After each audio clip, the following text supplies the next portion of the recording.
The Killer Next Door: How Ted Bundy Fooled America. In the 1970s, America met a killer who didn't look like one. No blood on his hands. No madness in his eyes. Just a charming smile, a Volkswagen Beetle, and dozens of victims. This is the story of Ted Bundy, the man who proved that evil doesn't always look evil. Ted Bundy was born in 1946 in Burlington, Vermont. His birth certificate listed unknown under father. He was raised believing his grandparents were his parents, and that his mother was his sister. When he discovered the truth, something inside him fractured. A quiet rage began to grow. Bundy was intelligent. He studied psychology, then law.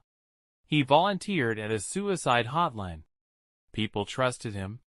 He was articulate, polite, even likable.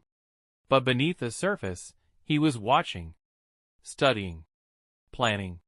His victims were young women, students. Most had long brown hair parted in the middle. He had a type, and he hunted them with precision. His method was calculated. He'd fake an injury, an arm in a sling, a limp. Ask for help loading books into his car. And when they leaned in, he'd strike. Knock them unconscious. Drive them to a remote location, and kill them. Some he strangled. Others he bludgeoned. Many were never found. He kept trophies. Photographs. Sometimes, he returned to the bodies. In 1975, Bundy was arrested in Utah. Police found handcuffs, rope, and a ski mask in his car. But he denied everything. And without solid evidence, he was released. Then came Colorado.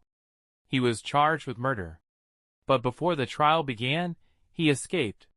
He jumped from a second-story window of the courthouse. Vanished for 6 days. Was caught. Then escaped again, this time from jail. He lost weight, squeezed through a hole in the ceiling, and walked out the front door. Bundy fled to Florida. And the killings resumed. January 15, 1978. He broke into the Chi Omega sorority house at Florida State University. 4 women were attacked. 2 were murdered. Hours later, he abducted and killed a 12-year-old girl named Kimberly Leach. His luck ran out in February. Pulled over by police, he gave a fake name. But fingerprints told the truth. Ted Bundy was finally caught. His trial was a spectacle. The first to be nationally televised. Bundy represented himself, smiled for the cameras, flirted with reporters, proposed to a witness in court. But the evidence was overwhelming. Bite marks matched his teeth. Hair samples matched his victims. Witnesses placed him at the scenes. He was sentenced to death. Even on death row, Bundy played games. He gave interviews, blamed pornography, claimed he was misunderstood. But he never showed remorse. On January 24, 1989, Ted Bundy was executed in the electric chair. Crowds outside the prison cheered. Some held signs that read, "Burn, Bundy, burn." But his legacy didn't die.